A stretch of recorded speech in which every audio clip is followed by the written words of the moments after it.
Reading from Krishna book, chapter 33, description of the Rasa dance. Thus, hearing the Supreme Personality of Godhead, Krishna, speaking to pacify him, the gopis became very much pleased. They became completely relieved of the great suffering of separation, not only by hearing the words of the Supreme Personality of Godhead, but also by touching his hands and legs. After this, the Supreme Personality of Godhead began his Rasa dance. A dance in the midst of many girls is called a rasa dance. So Krishna began to dance among the most beautiful and fortunate girls within the three worlds. The gopis of Vrindavan were so attracted to him, danced with Krishna hand in hand. Krishna's rasa dance should never be compared to any kind of material dance, such as a ball dance or a society dance. The rasa dance is a completely spiritual performance. In order to establish this fact, Krishna, the supreme mystic, expanded himself into many forms and stood beside each gopi. Placing his hands on the shoulders of the gopis on both sides of him, he began to dance in their midst. The mystic expansions of Krishna were not perceived by the gopis because Krishna appeared alone to each of them. Each gopi thought that Krishna was dancing with her alone. Above that wonderful dance flew many airplanes carrying the descendants of the heavenly planets, who were very eager to see the wonderful dance of Krishna and the gopis. The Gandharvas and the Kinnaras began to sing, and accompanied by their respective wives, all the Gandharvas began to shower flowers on the dancers. As the gopis and Krishna danced together, a very blissful musical sound was produced from the tinkling of their bells, ornaments, and bangles. It appeared that Krishna was a greenish sapphire locket in the midst of a golden necklace decorated with valuable stones. While Krishna and the gopis danced, they displayed extraordinary, beautiful bodily features. The movements of their legs, their placing their hands on one another, the movements of their eyebrows, their smiling, the movements of the gopis' breasts, clothes, and earrings, their cheeks, their hair with flowers. As Krishna and the gopis sang and danced, these combined to appear like clouds, thunder, snow, and lightning. Krishna's bodily features appeared just like a group of clouds. The gopis' songs were like thunder. Their beauty appeared to be just like lightning in the sky, and the drops of perspiration visible on their faces appeared like falling snow. In this way, the gopis and Krishna fully engaged in dancing.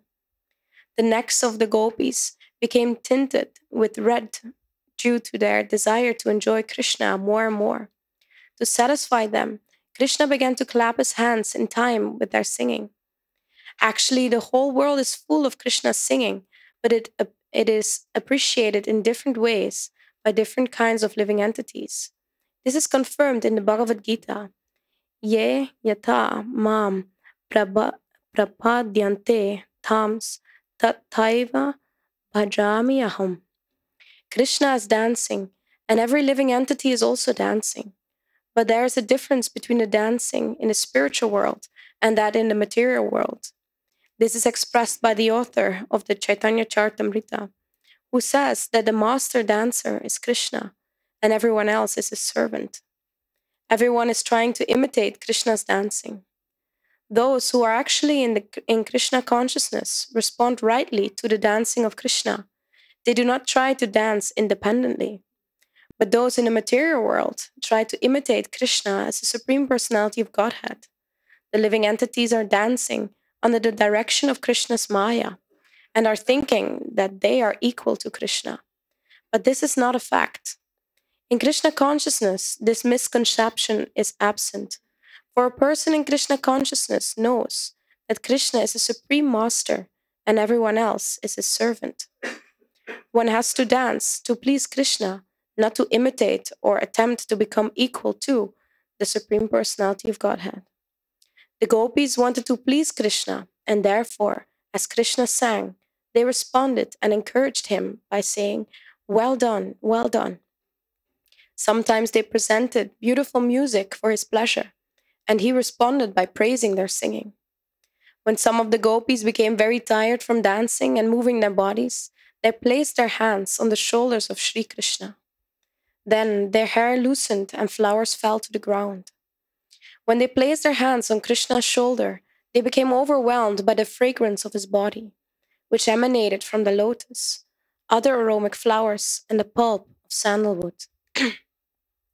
They became filled with attraction for him and began to kiss him. Some gopis touched Krishna cheek to cheek, and Krishna began to offer them chewed betel nuts from his mouth, which they accepted with great pleasure by kissing. And by accepting those betel nuts, the gopis spiritually advanced. The gopis became tired after long singing and dancing. Krishna was dancing beside them, and to alleviate their fatigue, they took Sri Krishna's hand and placed it on their raised breasts. Krishna's hand, as well as the breasts of the gopis, are eternally auspicious. Therefore, when they combined, both of them became spiritually enhanced. The gopis so enjoyed the husband of the goddess of fortune, that they forgot that they had any other husbands in the world. And upon being embraced by the arms of Krishna and dancing and singing with him, they forgot everything. Srimad Bhagavatam thus describes the beauty of the gopis while they were rasa dancing with Krishna. There were lotus flowers over both their ears, and their faces were decorated with sandalwood pulp. They wore tilak, and there were drops of perspiration on their smiling mouths. From their feet came the tinkling sound of the ankle bells and bangles. The flowers within their hair were falling to the lotus feet of Krishna, and he was very satisfied. As stated in the Brahma Samhita, all these gopis are expansions of Krishna's pleasure potency. Touching their bodies with his hands and looking at their pleasing eyes, Krishna enjoyed the gopis exactly as a child enjoys playing with the reflection of his body in a mirror. When Krishna touched the different parts of their bodies, the gopis felt surcharged with spiritual energy. They could not adjust their loosened clothes, although they tried to keep them adjusted properly. Their hair and garments became scattered, and their ornaments became loosened as they forgot themselves in the company of Krishna. While Krishna was enjoying the company of the gopis in the rasa dance, the astonished demigods and their wives gathered in the sky. The moon, being afflicted with a sort of lust, began to watch the dance and became stunned with wonder. The gopis had prayed to the goddess Katyayani to have Krishna as their husband.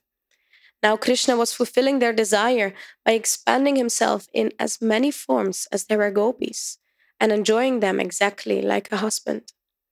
Srila Shukadev Goswami has remarked that Krishna is self-sufficient. He is Atmaram. He doesn't need anyone else for his satisfaction. But because the gopis wanted Krishna as their husband, he fulfilled that desire.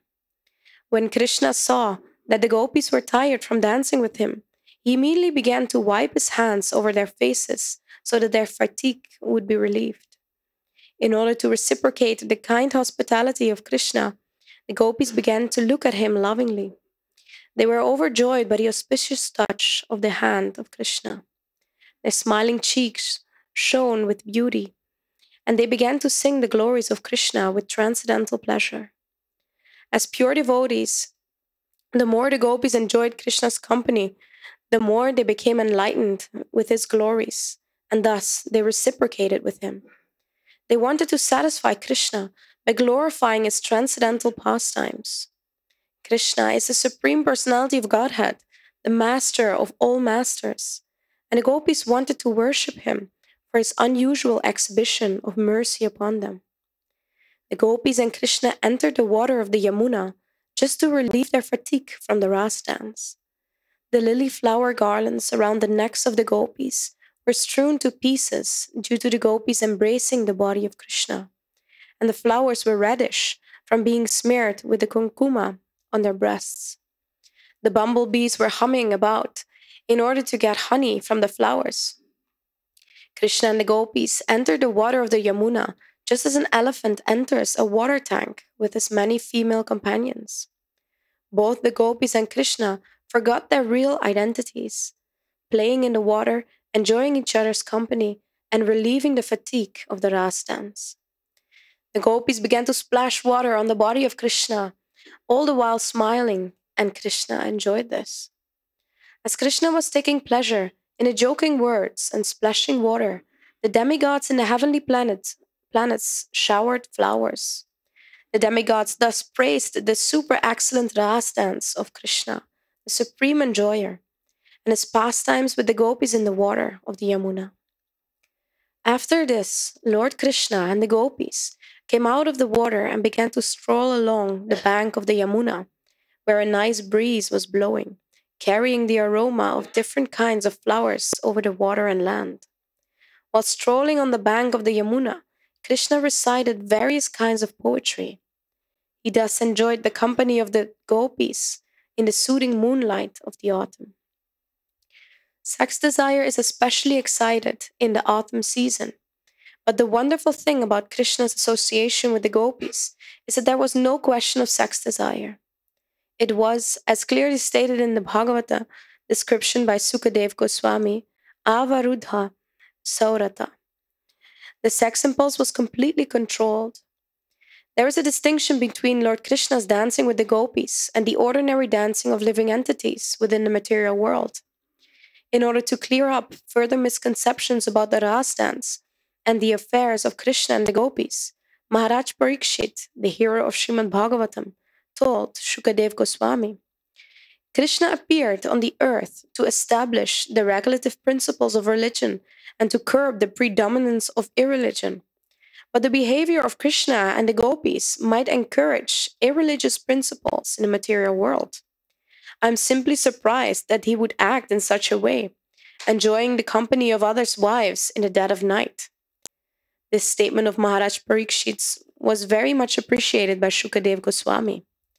The answer anticipates the abominable acts of the Mayavadi impersonalists who place themselves in the position of Krishna and enjoy the company of young girls and women.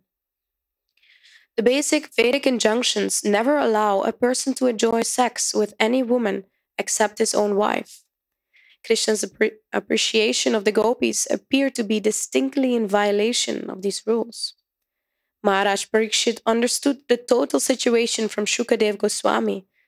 Yet, to further clarify the transcendental nature of Krishna and the gopis in the Ras dance, he expressed his surprise. This is very important in order to check the unrestricted association with women by the Prakrita Sahajyas. In his statement, Maharaj Parikshit has used several important words which require clarification. The first word, yugupsitam, means abominable. The first doubt of Maharaj Parikshit was as follows. Lord Krishna is the Supreme Personality of Godhead who had advented himself to establish religious principles. Why then did he mix with others' wives in the dead of night and enjoy dancing, embracing, and kissing? According to the Vedic injunctions, this is not allowed. Also, when the gopis first came to him, he gave instructions to them to return to their homes. To call the wives of other persons or young girls and enjoy dancing with them is certainly abominable according to the Vedas. Why should Krishna have done this? Another word used here is apta kama. Some may take it for granted that Krishna was very lusty among young girls, but Parikshit Maharaj said that this was not possible. He could not be lusty. First of all, from the material calculation, he was only 8 years old. At that age, a boy cannot be lusty. Apta kama means that the Supreme Personality of Godhead is self-satisfied. Even if he were lusty, he doesn't need to take help from others to satisfy his lusty desires. The next point is that, although not lusty himself, he might have been seduced by the lusty desires of the gopis. But Maharaj Parikshit then used another word, Yadupati, which indicates that Krishna is the most exalted personality in the dynasty of the Yadus. The kings in the dynasty of Yadu were considered to be the most pious, and their descendants were also like that. Having taken birth in that family, How could Krishna have been seduced, even by the gopis? It is concluded, therefore, that it was not possible for Krishna to do anything abominable. But Maharaj Parikshit was in doubt as to why Krishna acted in that way. What was the real purpose? Another word Maharaj Parikshit used when he addressed Shukadev Goswami is suvrata, which means to take a vow to enact pious activities. Shukadev Goswami was an educated brahmachari, and under the circumstances, it was not possible for him to indulge in sex. This is strictly prohibited for brahmacharis, and what to speak of the brahmachari like Sukadev Goswami. But because the circumstances of the Ras dance were very suspect, Maharaj Parikshit inquired for clarification from Sukadev Goswami. Shukadev Goswami immediately replied that transgressions of religious principles by the Supreme Controller testify to his great power. For example, fire can assume any abominable thing. That is the manifestation of the supremacy of fire. Similarly, the sun can absorb water from a urinal or from stool, and the sun is not polluted. Rather, due to the influence of the sunshine, the polluted, contaminated place becomes disinfected and sterilized. One may also argue that since Krishna is the supreme authority, his activities should be followed. In answer to his argument, Shukadev Goswami has very clearly said that the Ishvara, or supreme controller, may sometimes violate his own instructions. But this is possible only for the controller himself, not for the followers. Unusual and uncommon activities by the controller can never be imitated. Shukadev Goswami warned that the conditioned followers who are not actually in control should never even imagine imitating the uncommon activities of the controller. A Mayavadi philosopher may falsely claim to be God or Krishna, but he cannot actually act like Krishna. He can persuade his followers to falsely imitate the Ras dance, but he is unable to lift Govardhan Hill. We have many experiences in the past of Mayavadi rascals who delude their followers by posing themselves as Krishna in order to enjoy the Ras Lila. In many instances, they were checked by the government, arrested and punished. In Orissa, Thakur Bhaktivinoda punished a so-called incarnation of Vishnu who was imitating the Ras Lila with young girls. There were many complaints against the so-called incarnation, and at that time, Bhaktivinoda Thakur was a magistrate, and the government deputed him to deal with that rascal, and he punished him severely. The Ras dance cannot be imitated by anyone. Shukadev Goswami warns that one should not even think of imitating it. He specifically mentions that if, out of foolishness, one tries to imitate Krishna's Ras dance, he will be killed, just like a person who wants to imitate Lord Shiva's drinking of an ocean of poison.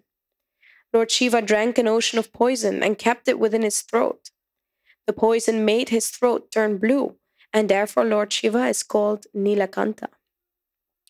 But if any ordinary person tries to imitate Lord Shiva by drinking poison or smoking ganja, he is sure to be vanquished and will die within a very short time. Lord Shri Krishna's dealings with the gopis occurred under special circumstances. Most of the gopis in their previous lives were great sages, expert in the study of the Vedas, and when Lord Krishna appeared as Lord Ramachandra, they wanted to enjoy with him. Lord Ramachandra gave them the benediction that their desires would be fulfilled when he would appear as Krishna. Therefore, the desire of the gopis to enjoy the appearance of Lord Krishna was long cherished. So they approached the goddess Katyayani to have Krishna as their husband. There are many other circumstances which also testify to the supreme authority of Krishna and show that he is not bound by rules and regulations of the material world. In special cases, he acts as he likes to favor his devotees. This is possible only for him, because he is the supreme controller. People in general should follow the instructions of Lord Krishna as given in the Bhagavad-Gita and should not even imagine imitating Lord Krishna in the Ras dance. Krishna's lifting of Govardhan Hill and his killing of great demons like Putana are all obviously extraordinary activities. Similarly, the Ras dance is also an uncommon activity and cannot be imitated by any ordinary man. An ordinary person engaged in his occupational duty, like Arjuna, should execute his duty for the satisfaction of Krishna. That is within his power.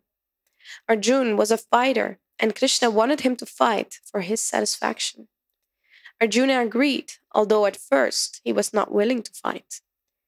Duties are required for ordinary persons. They should not jump up and try to imitate Krishna and indulge in a Ras Lila and thus bring about their ruin. One should know with certainty that Krishna has no personal interest in whatever he did for the benediction of the gopis. As stated in the Bhagavad-Gita, Na mam karmani limpanti. Krishna never enjoys or suffers the results of his activities.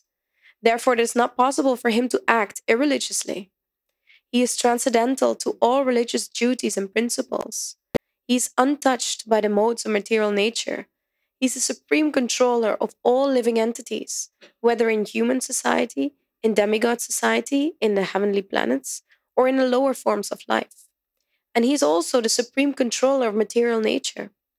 Therefore, he has nothing to do with religious or irreligious principles. Shukadev Goswami further concludes that the great sages and devotees, who are washed clean of all conditioned life, can move freely even within the contamination of material nature by keeping Krishna, the Supreme Personality of Godhead, within their hearts. In this way, they also do not become subject to the laws of pleasure and pain in the modes of material nature. How then is it possible for Krishna, who appears by his own internal potency, to be subject to the laws of karma? In the Bhagavad-Gita, the Lord clearly says that whenever he appears, he does so by his internal potency. He is not forced to accept the body by the laws of karma like an ordinary living entity. Every other living entity is forced to accept a certain type of body by its previous actions. But when Krishna appears, he always appears in a body that is not forced upon him by the actions of his past deeds. His body is a vehicle for his transcendental pleasure pastimes, which are enacted by his internal potency. He has no obligation to the laws of karma. The Mayavadi monist must accept a certain type of body, being forced by the laws of nature. Therefore, his claim to being one with Krishna or God is only theoretical. Such persons who claim to be equal with Krishna and indulge in a Ras dance create a dangerous situation for the people in general. Krishna, the Supreme Personality of Godhead, was already present as a supersoul within the bodies of the gopis and their husbands. He is the guide of all living entities, as is confirmed in the Katha Upanishad, Nityo Nityanam Chetanas Chetananam. Supersoul directs the individual soul to act, and the supersoul is the actor and the witness of all action. It is confirmed in the Bhagavad-Gita that Krishna is present in everyone's heart, and that from him come all knowledge, remembrance, and forgetfulness. He is the original person to be known by Vedic knowledge. He is the author of Vedanta philosophy, and he knows the Vedanta philosophy perfectly well. The so-called Vedantists and Mayavadis cannot understand Krishna as he is. They simply mislead their followers by imitating the actions of Krishna in an unauthorized way. Krishna, the supersoul of everyone, is already within the body of everyone. Therefore, if he sees someone or embraces someone, there is no question of impropriety. Some ask, if Krishna is self-sufficient, why did he at all manifest the pastimes with the gopis, which are distributing to the so-called moralists of the world? The answer is that such activities show special mercy to the fallen conditioned souls. The gopis are expansions of his internal energy, but because Krishna wanted to exhibit the Ras Lila, they appeared as ordinary human beings. In the material world, Pleasure is ultimately manifested in the sex attraction between man and woman. The man lives simply to be attracted by women, and the woman lives simply to be attracted by men. That is the basic principle of material life. As soon as these attractions are combined, people become more and more implicated in material existence. In order to show them special favor, Krishna exhibited his Ras Leela dance. It is just to captivate the conditioned souls. Since they are very much attracted by sex, they can enjoy the same life with Krishna and thus become liberated from the material condition. In the second canto of Srimad Bhagavatam, Maharaj Parikshit also explains that the pastimes and activities of Lord Krishna are medicine for the conditioned souls. If they simply hear about Krishna, they become relieved of the material disease. They are addicted to material enjoyment and are accustomed to reading sex literature. But by hearing these transcendental pastimes of Krishna with the gopis, they will be relieved of material contamination. How they should hear and from whom is also explained by Shukadev Goswami. The difficulty is that the whole world is full of Mayavadis, and when they become professional reciters of the Srimad Bhagavatam, and when people, without knowing the effect of the Mayavad philosophy, hear from such persons, they become confused.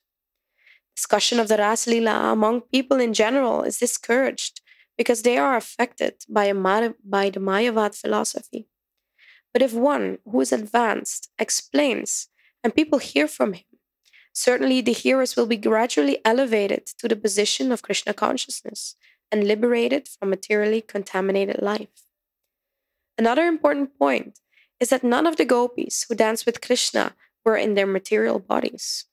They danced with Krishna in their spiritual bodies. All their husbands thought that their wives were sleeping by their sides. The so-called husbands of the gopis were already enamored with the influence of the external energy of Krishna. So by dint of this very energy, they could not understand that their wives had gone to dance with Krishna.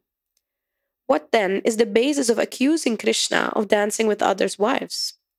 The bodies of the gopis, which were their husbands, were lying in bed, but the spiritual part and parcels of Krishna were dancing with him.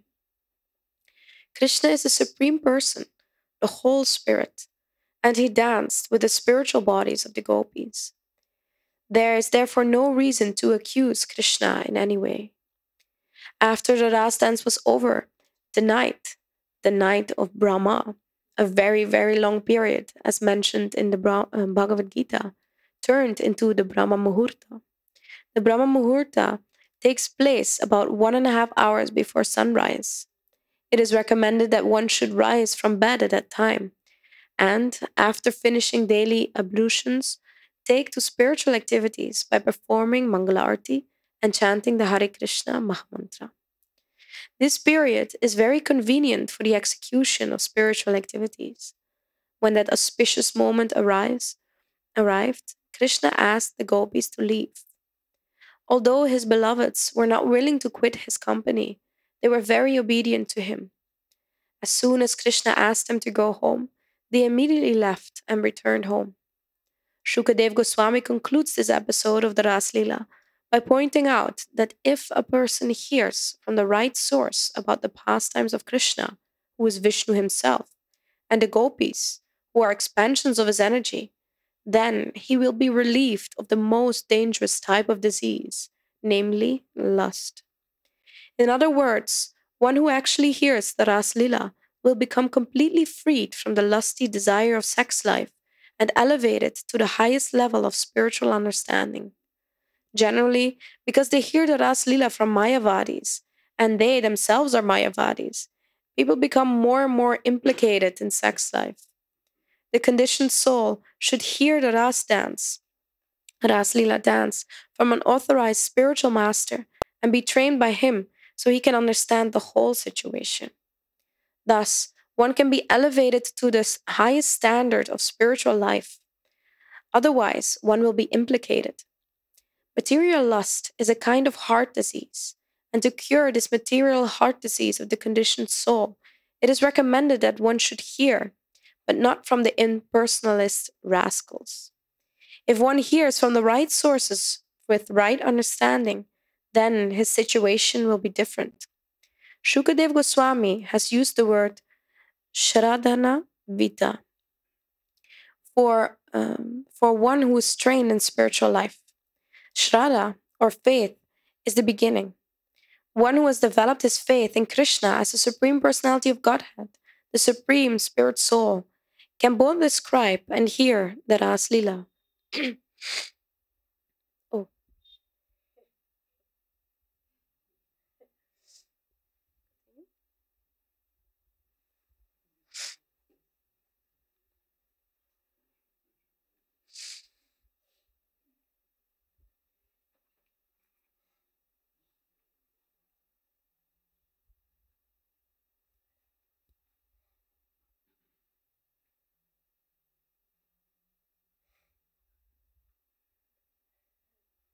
Hare Krishna.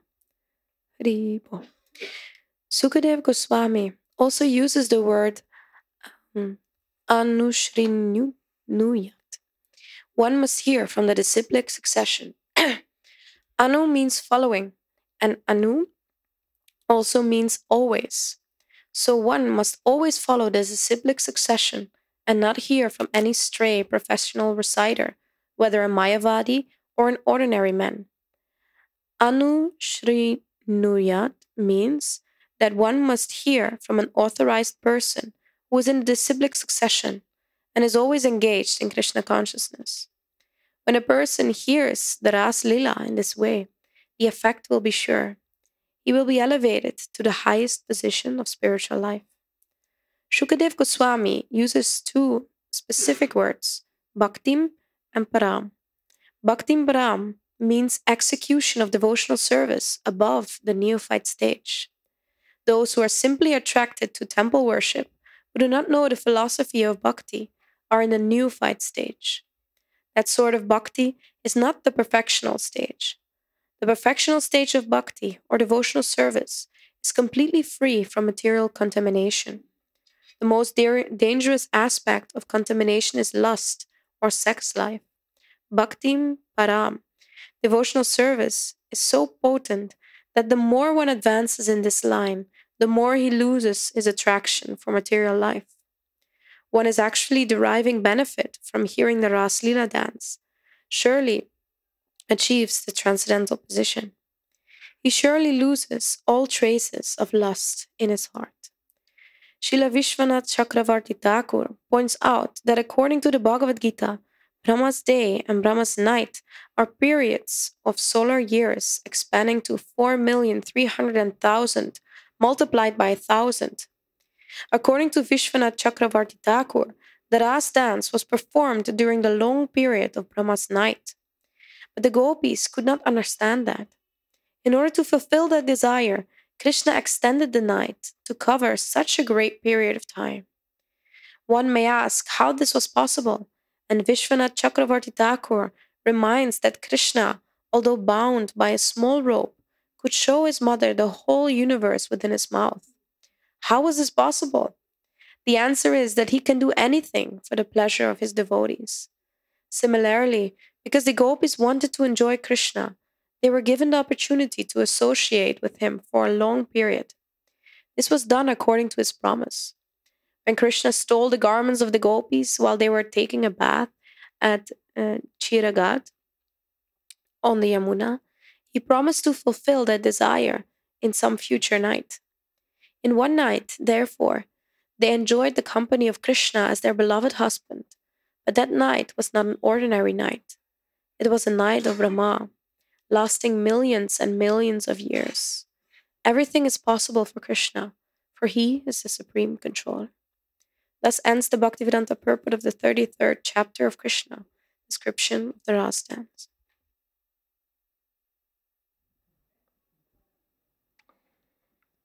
Om Jnanatmirandhasya Gyananjana Shalakaya Chakshun Militam Jena Tasmai Shri Gurave Namah.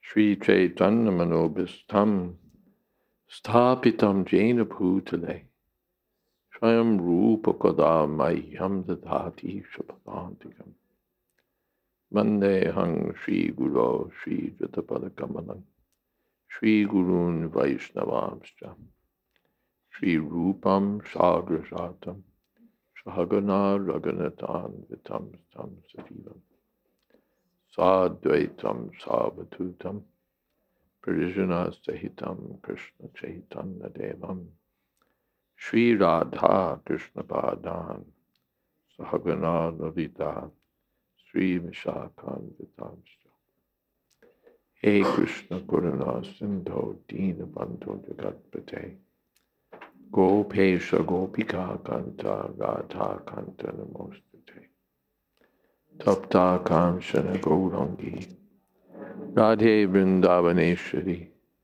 Prishabhanu Sute Devi Pranamami Hori Priye Ansha Kolptarubhyascha Kripa Sindhobhyevacha Patitanam Pavanebhyo Vaishnavebhyo Namo Namah Shri Krishna Chaitanya Prabhu Nityananda Shri Advaita Gadadhar Shri Vasadi Gaur Bhaktavinda Hare Krishna Krishna Krishna Hare Hare Hare Ram Rama Rama Hare Hare. Water. The Shukadeva Goswami first describes the dancing of Lord Krishna and the gopis, and then their playing together in the water. And then there's an extended discussion between Parikshit Maharaj and Shukadeva Goswami concerning the propriety of Krishna's actions.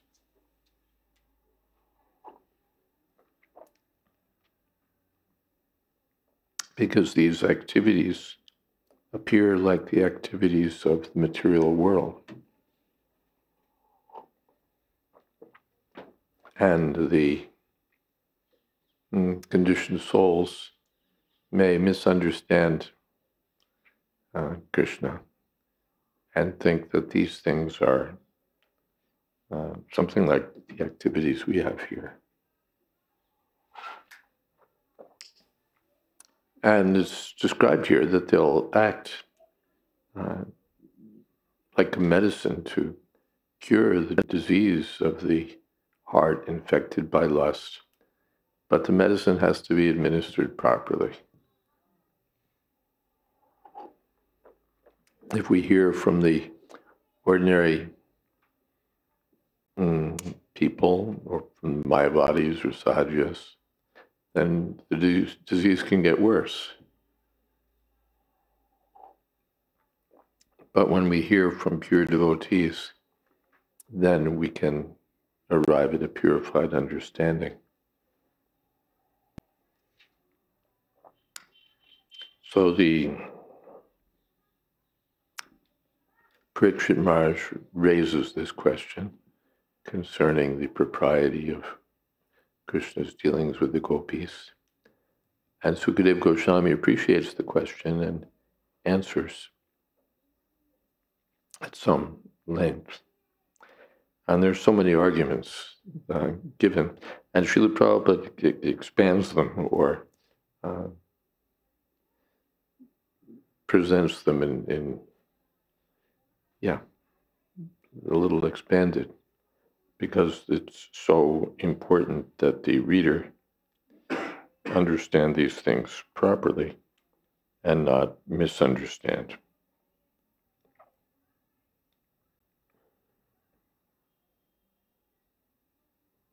On the one side, the activities of Krishna and the gopis are very attractive. And even the conditioned soul who thinks they're like material activities will be attracted on those grounds. They'll think this is something like what we're most interested in. So, and the pure devotees will not hear that way. They'll understand that these are dealings of Krishna's supreme spiritual potency.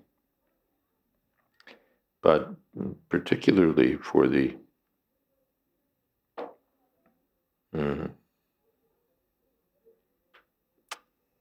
instruction of everyone. Shukadeva Goswami answers Parikshit Maharaj's question very carefully. First he says that, what is that, Tejiya Samna Doshaya? Is that the first verse? Yeah. Ishvara Nam Cha Sahasam Tejiya Samna Doshaya. So the Dharma Vyatikramo Drishta, it may be seen that these are transgressions, but Tejiya Samna Dosha, there's no fault on the part of the powerful controllers. Lord Shiva can drink an ocean of poison. It's not a problem. If we try to do that, it's out of the question. The sun drinks urine from a contaminated place and doesn't become contaminated. Rather, the place becomes sterilized, purified. So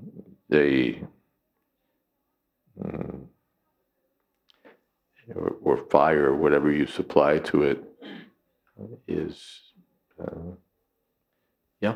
purified or remains uncontaminated. So this applies for Krishna's transcendental activities. Even if we think, Prabhupada said, even if you think Krishna is lusty, he's unlimitedly lusty.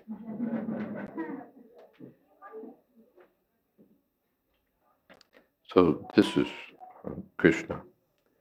And Sukadeva Goswami cautions that one should never try to imitate the activities of the super powerful. Even in one's mind, one shouldn't dream of it. Otherwise, one will destroy himself.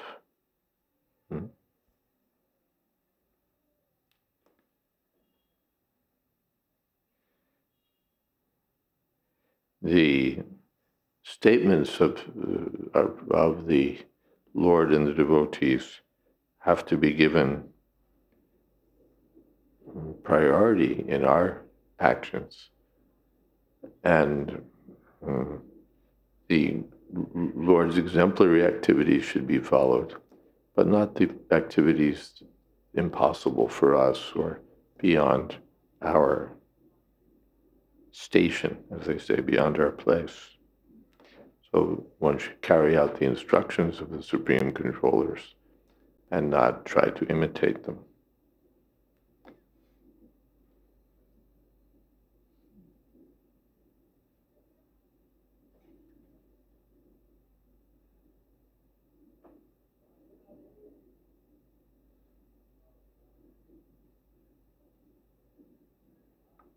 Krishna is beyond the piety and impiety of the material world.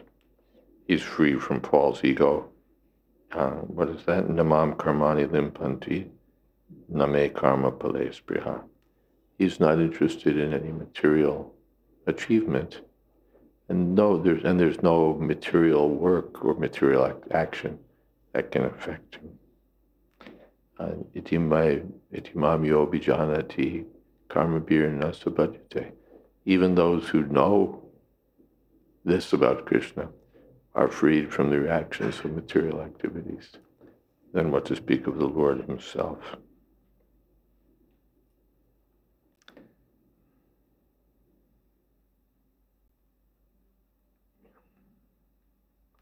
The devotees who are satisfied in Krishna consciousness are unaffected by material reactions. So what about Krishna? How could he be affected? Then another argument's given that, well, he's the super soul in the heart of all living beings. So what's wrong? He's already there in the hearts of the gopis. So if he comes out and dances with them or touches them. There's no fault. No one would criticize that you've expanded yourself as the super soul within all of these women. That's immoral. No, that's the business of the super soul. So if that same super soul appears outside, what is the harm?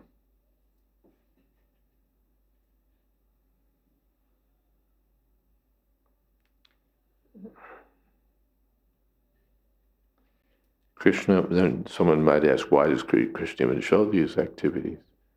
And the answer is given that it's to show mercy, so that people will be attracted to Krishna's transcendental activities.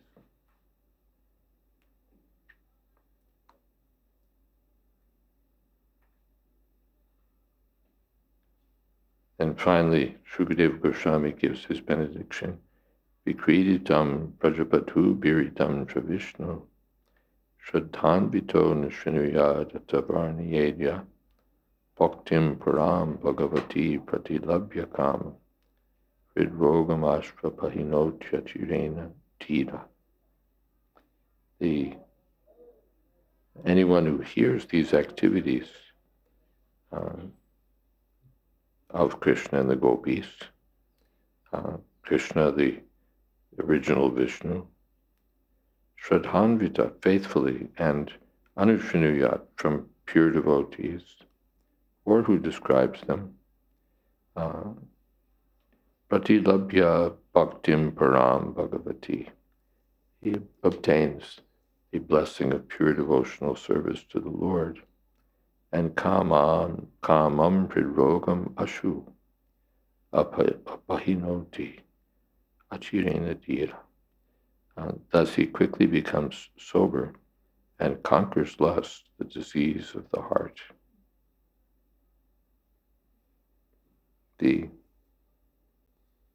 Yes. All right. Are there some questions, some comments?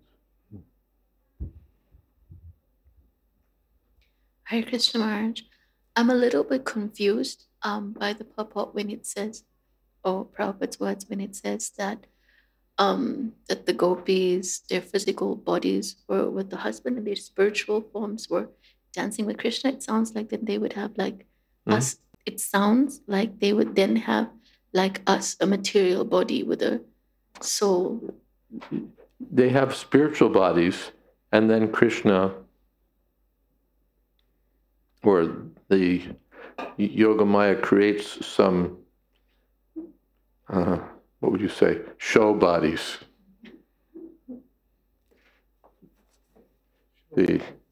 Not show bottles, show bodies.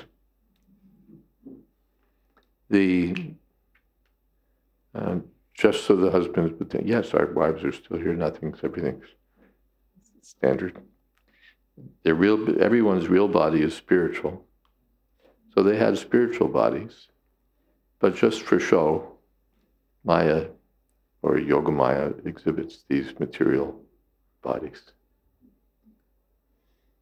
And then it also mentions that the husbands were enamored by the external energy. Yeah. External energy, what is it saying? Let's see what it says.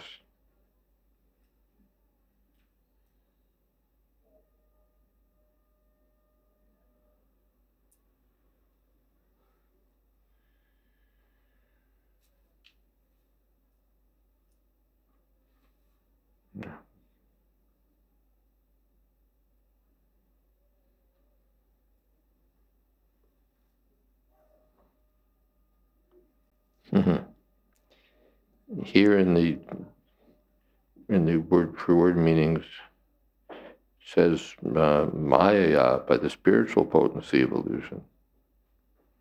They were thinking that way. By Krishna's illusory energy, but which illusory energy?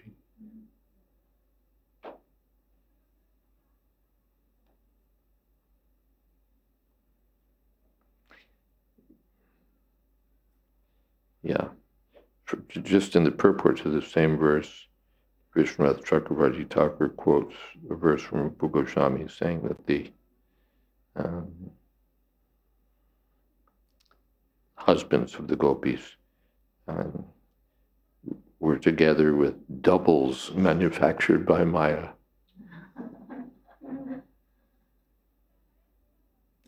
The gopis are the internal energy. They're not even like us, souls and material bodies. They belong to the internal body, energy. See if there's something more about that. Yeah, it just says mohita, maya, tasya maya. By Krishna's maya, they were bewildered. So maya means energy. Maya means energy. So even if you take it as the material energy is part and parcel of the spiritual energy.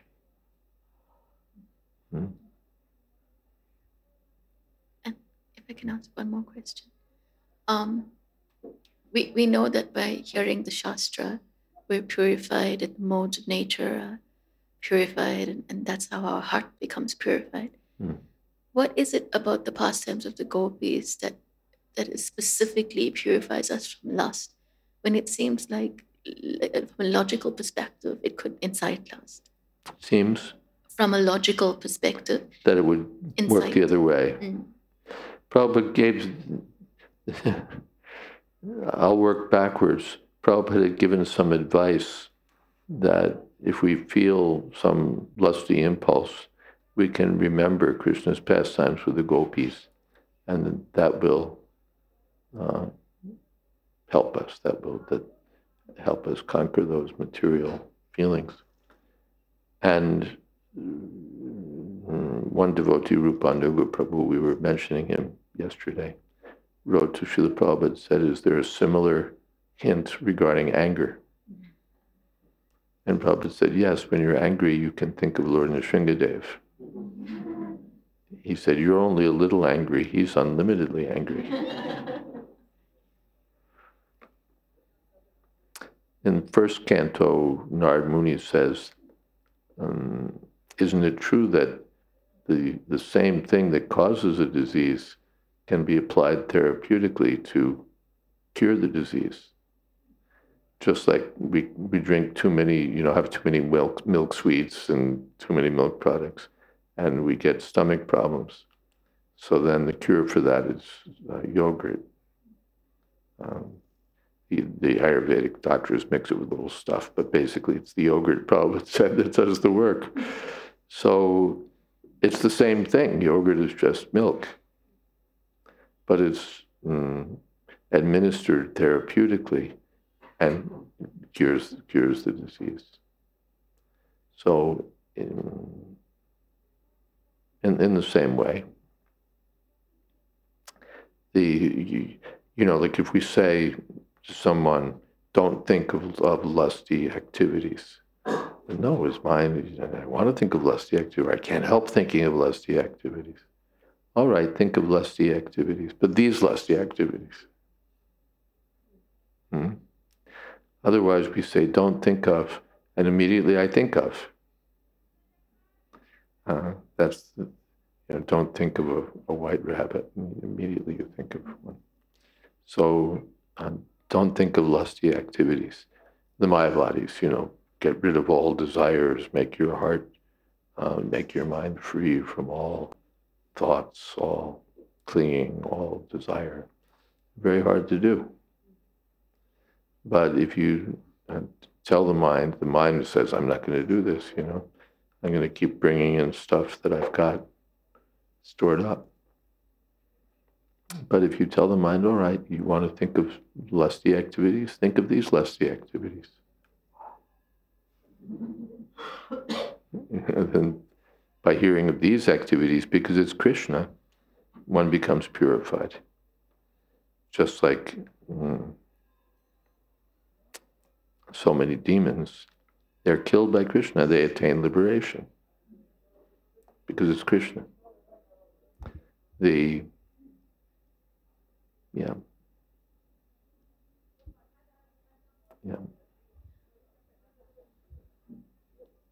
So as soon as Krishna is there, it becomes pure.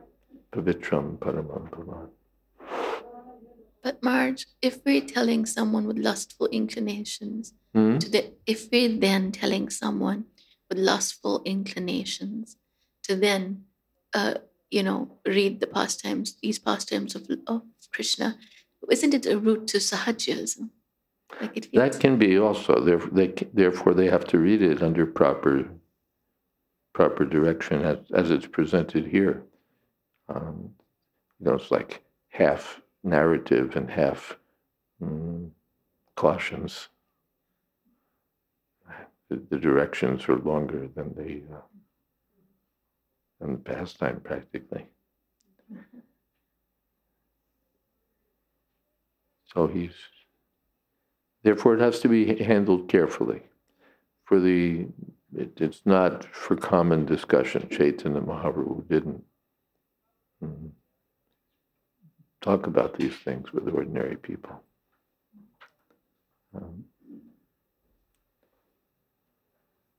But very carefully, these things have been mentioned here.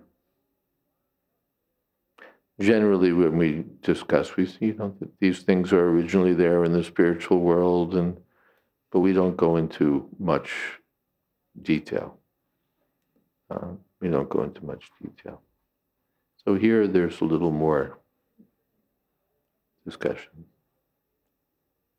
And then there's literature where these things are described elaborately, but that's intended for liberated souls, souls who are advanced in devotional service, not for the ordinary devotee even. Not that because I've, got 100 rupees in my pocket, I can go to Loy Bazaar and enter into the pastimes of Radha and Krishna and understand all these things. Very carefully, we have to hear about these things.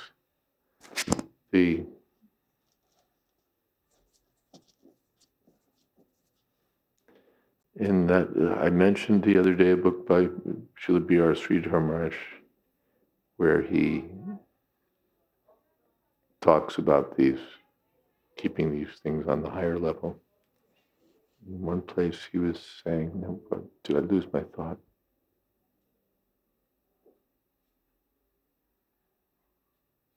I think you did. Two thoughts.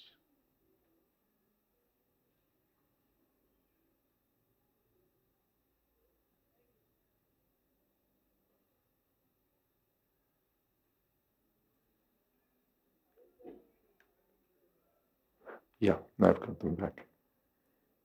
He said that in Gaudiya Math, the devotees were permitted that there's some high sections of Chaitanya Charitamrita, the higher section of discussions with Ramananda Roy, and like that. He said we were permitted to read them, but not discuss them. You're reading the book, it's not like they're blacked out, but they were off limits for discussion. In that same book, Srila Sridhar Maharaj tells the sort of subject matter of Ujjal Nilamani by Srila Rupa Goswami. He outlines the book, and then he says, at least this is what I've heard, I haven't read.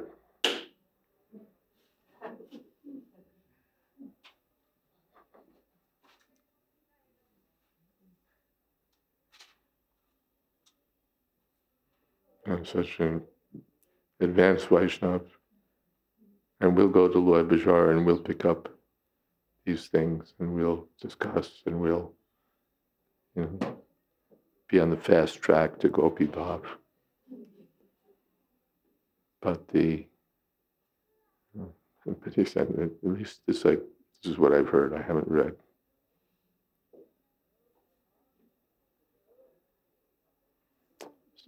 Yes. Hare Krishna Maharaj.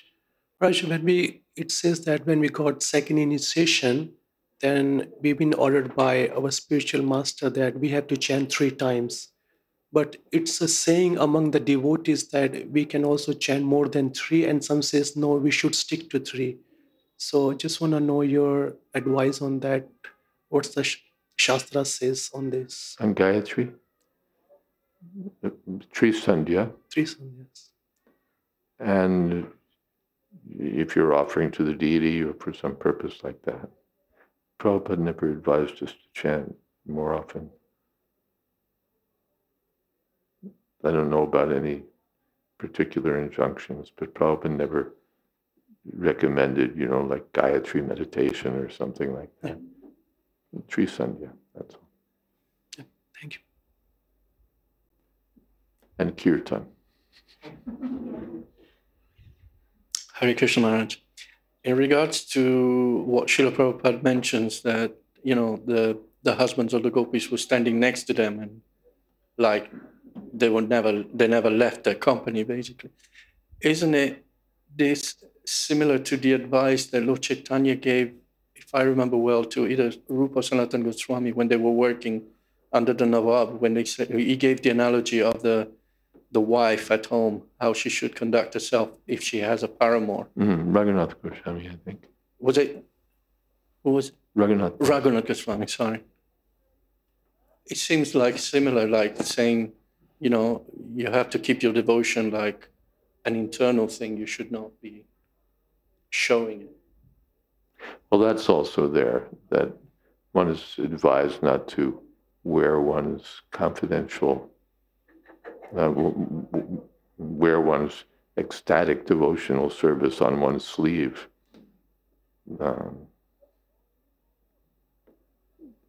That's mentioned. When there's ecstasy, the devotees try to keep that hidden. And the sahajas, they're working overtime to try to put it on display.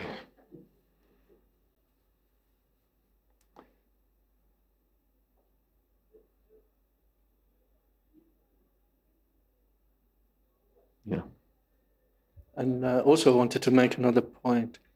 Srila Prabhupada mentions during the narration, those who are actually in Krishna consciousness respond rightly to the dancing of Krishna. They do not try to dance independently. And this is also part of Srila Prabhupada prayers when he reached Boston Harbor, when he was saying, Lord, make me dance, make me dance, make me dance, 3 times, he said. And there's also an expression in the West that says dancing to somebody's tune.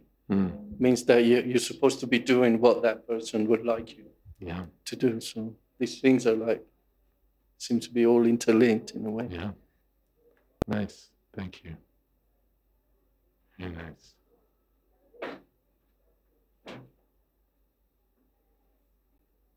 Hare Krishna Maharaj.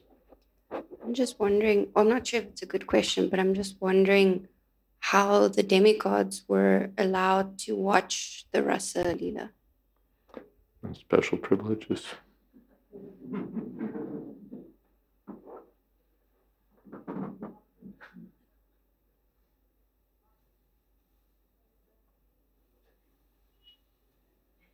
They're demigods.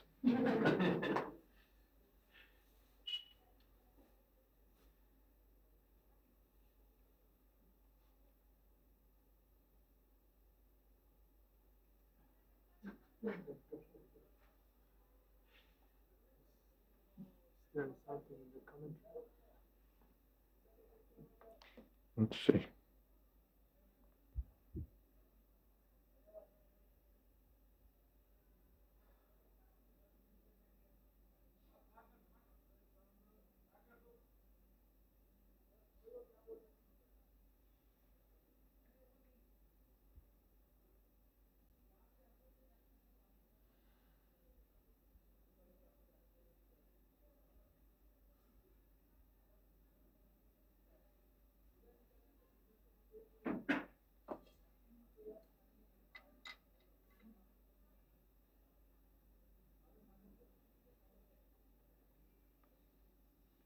Of course, that's one thing the demigods had a contribution to make. Raining flowers and singing the glories of the Lord and so on.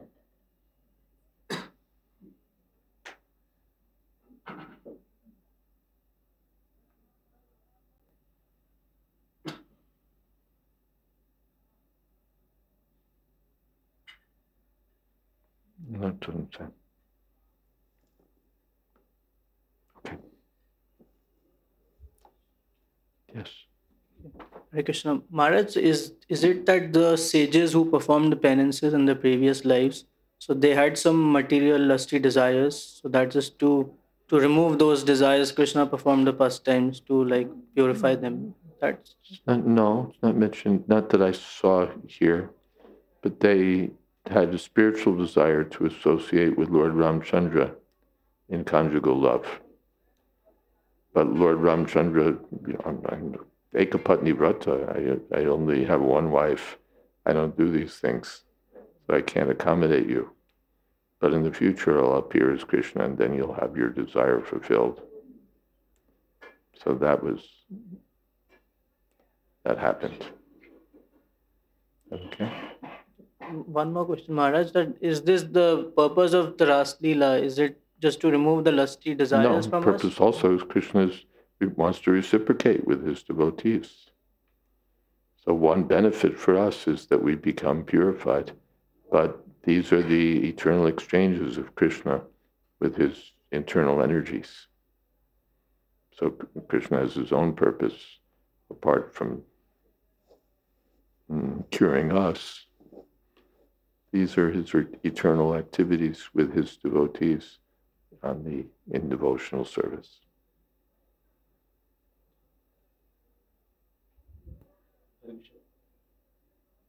Hare Krishna. Maharaj, like Krishna was just 8 years old boy, and these gopis, all these married women, and even demigod wives also. Like, how come they have like desire to marry him? Because for 8-year boy we have vatsalya bhav, but not very difficult to understand because these gopis were elderly women and 8-year boy Gopis were? elderly women, like No, not the elderly they were gopis. married. They were married, so like Married means still, like in India, they would be married at 10.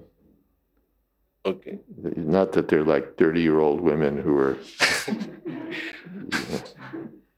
But for 8-year boy, like how this desire to be as a husband, like, because when you see 8-year boy, you don't have... Boy, this is a little different. That's one thing. Is that a girl at a even at late childhood, she's maybe thinking about getting married and having a husband and having children. Boys aren't thinking about that at all, right? That may come later. But so the girls at a young age can think of these things.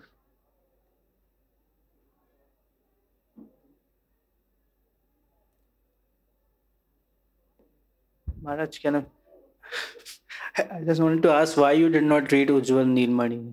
Why I didn't what? You said you did not read Ujjwal No, Neelmani. not that Srila Sridhar Maharaj said.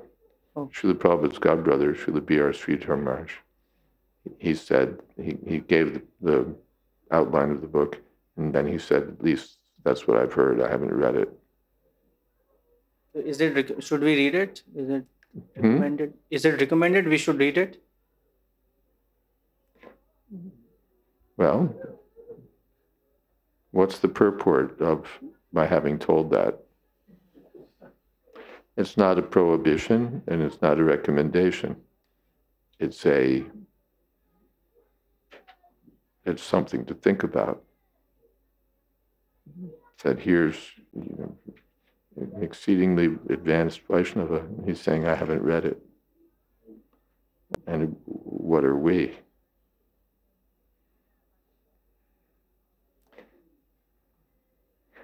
We're lucky if we can get from one end of the mantra to the other without committing 10 offenses.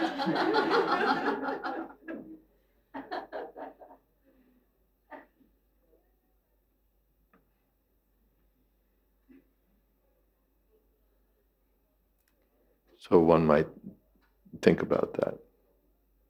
I'm not saying whether you can read it or not read it, but you might want to think about that. Thing is like, is there any eligibility for read such type of books? Please, Mike.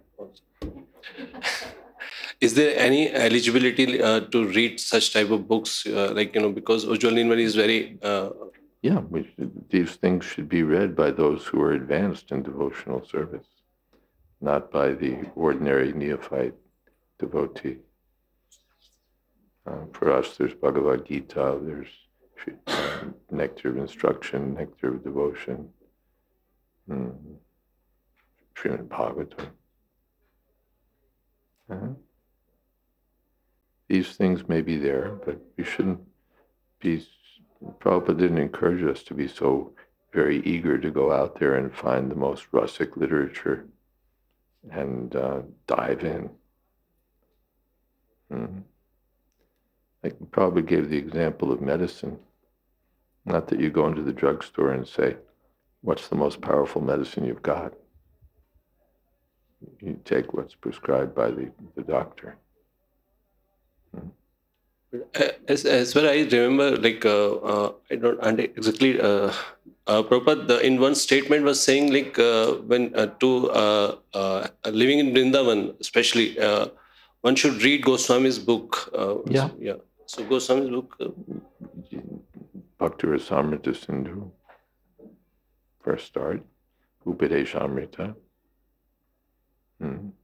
Other books by the Goswamis we can read, and therefore I'm not saying it's off limits. This Bhagavad-Gita has been published, which I would recommend. So, but one has to have some sense of where we are and accordingly perform one's devotional service. We see that Srila Prabhupada didn't discuss these things with anyone. Yeah, it's not that his inner, that with the rest of us, he was talking about Bhagavad-Gita and Sarvadharma Pratyaja and all that kind of stuff. But then when he'd get together with a few of his inner circle, he'd be talking about Ujjwal and Nilmani and, the other advanced Russic literature. No, he didn't.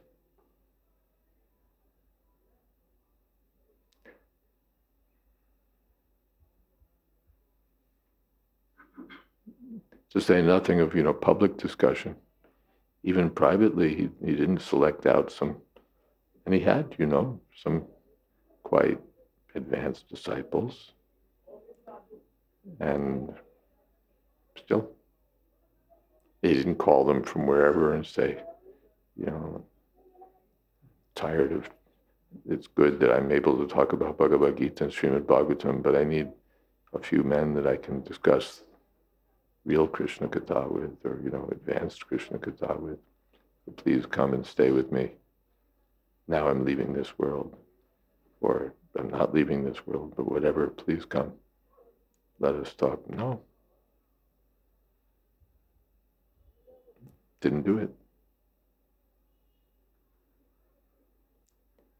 Is that a prohibition? No, it's not a prohibition, but something to think about.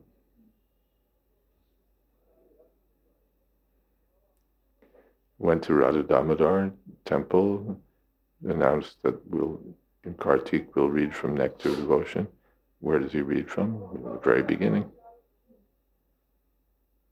Didn't jump right into, more advanced topics because, we already know the other stuff. Right from the beginning. Yes. Hare And Krishna, this maybe is the last question. Yes. Okay. So here in this chapter it is stated that Krishna is self-sufficient and he doesn't need nothing, but he just wants to actually satisfy the gopis and has that rasa dance and exchanges. And on many other places, it is also written and said that the gopis are actually just there because they want to satisfy Krishna. And I read somewhere that Radharani said that she just want to clean Krishna's place and to cook for him, but because he won her, then she just surrendered to him. So what is actual? Krishna's aptakama means he's self-satisfied, or whatever desire he has is already satisfied. So how is that possible? And why, are the gopis trying to satisfy Krishna? They're Krishna. They're Krishna's energy, which is not different from Krishna. Just like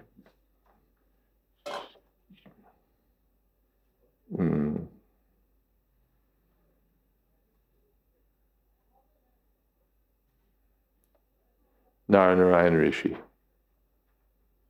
He was doing tapasya in the Himalayas. And as usual, Indra got worried that this Rishi may get so much power that he'll take over my spot. So then the usual strategy, he sent a squad of apsaras, beautiful heavenly women, to distract the Rishi. The Rishi is the incarnation of Krishna, Narayan. So they came and they did their number. They sang and they danced and they tinkled their ankle bells and they looked this way and that way and they moved this way and that way and all the things that usually work. But then they saw that Narayan was expanding equally beautiful girls from his own body. And so they were frustrated. Nothing we can do to attract him. He's already got,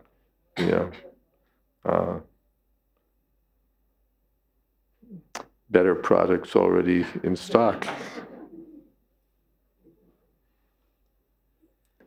And then Indra was thwarted. So the Rishi said, anyway, I'll give you one of them. And he gave Urvashi to Indra. So that means Narayan Rishi was completely self-satisfied. He had nothing to be attracted to because it was already there within himself. So the gopis are part of Krishna's own energy. They're not separate from Krishna. Not that Krishna has to go looking where is pleasure. He has his own potency for pleasure, which he can expand.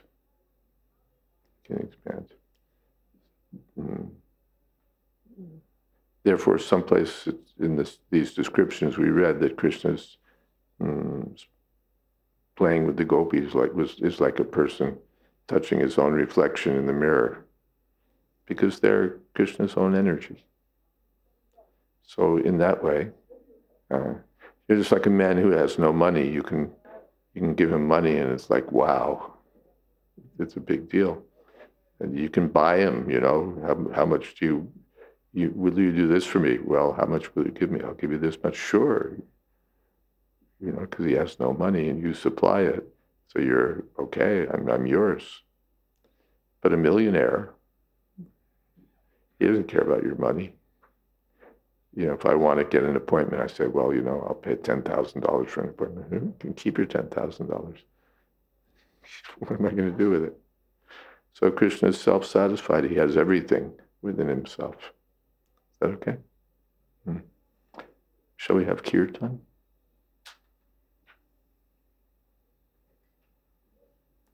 And Hugh is leading.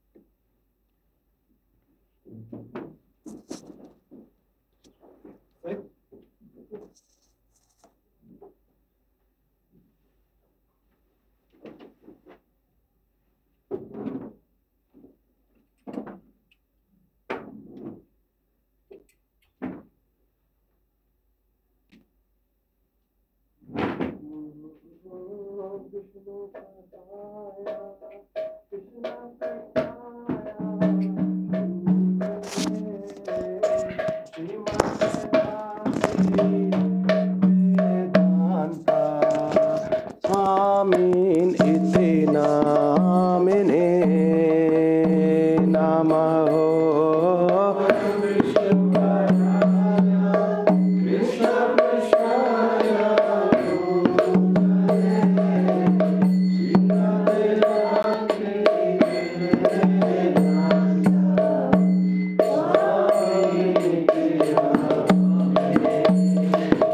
Namaste Sarasvate Deve Gauravani Pracharne Nirvishesha Shunyavadi Pashyata Desha Tarne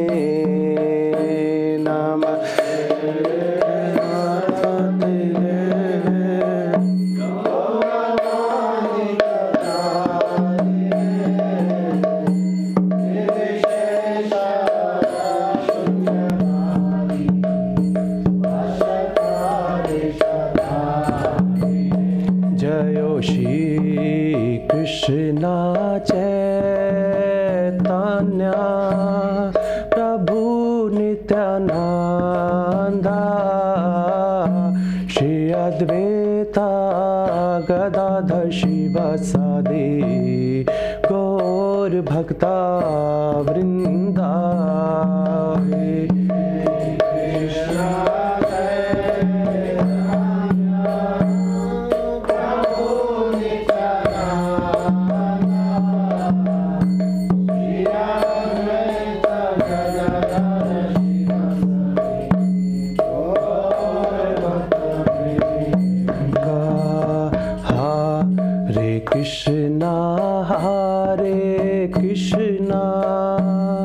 Krishna Krishna Hare Hare Hare Rama Hare Rama Rama Rama Hare Hare Hare Krishna Hare Krishna Krishna Krishna Hare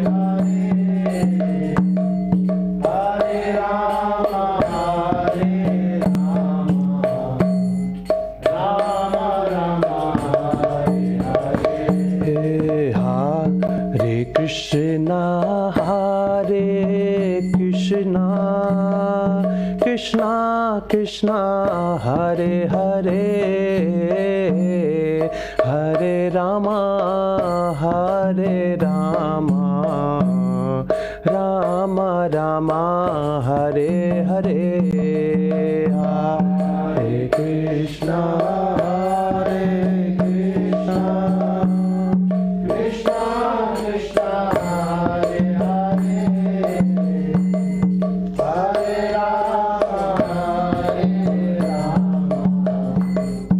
Rama Rama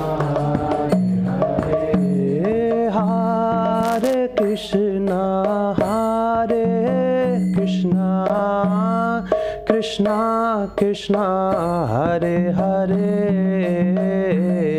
Hare Rama Hare Rama Rama Rama Hare Hare Hare Krishna Hare Krishna Krishna Krishna Hare Hare Hare Rama Hare Rama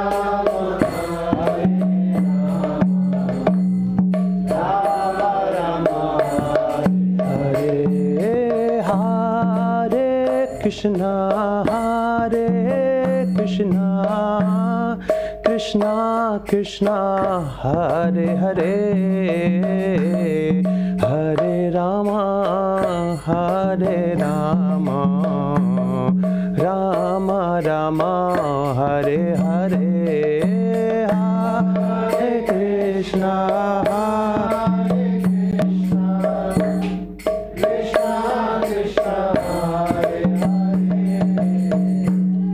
Hare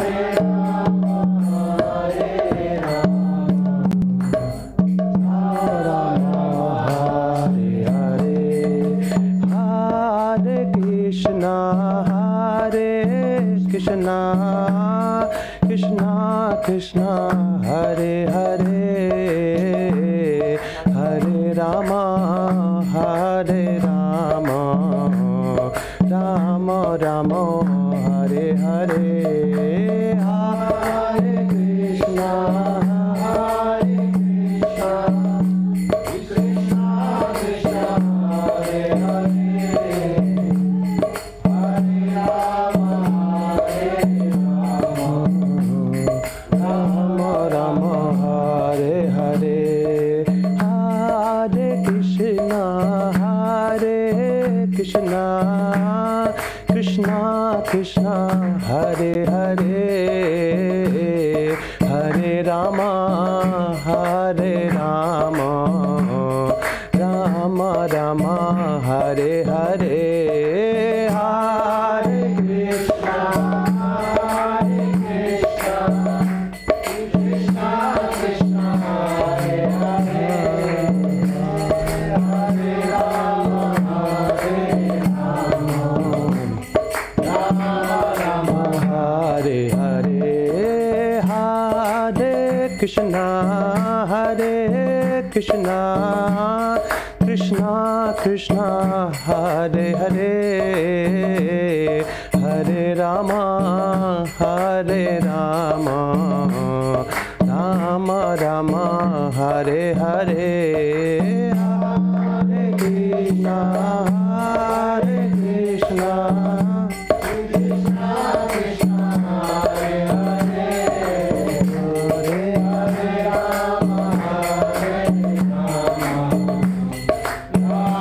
Rama Hare Hare, Hare Krishna, Hare Krishna, Krishna Krishna, Hare Hare, Hare Rama, Hare Rama, Rama Rama, Hare Hare, Hare Krishna, Hare Krishna, Krishna Krishna, Hare Hare, Hare Rama, Hare Rama, Rama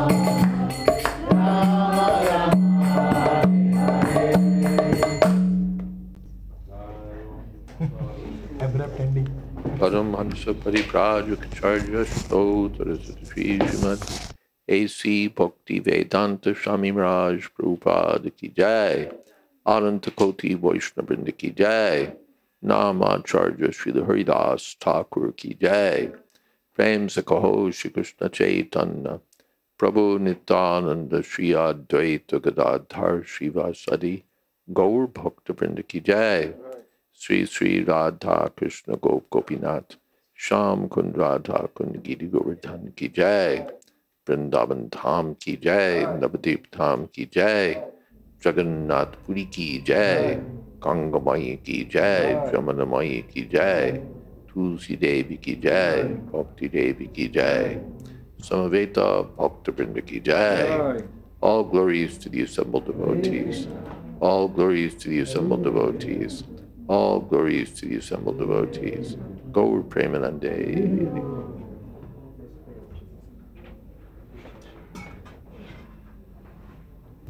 Thank you all for coming. Hare Krishna. And we have a few books in stock again. Hare Krishna.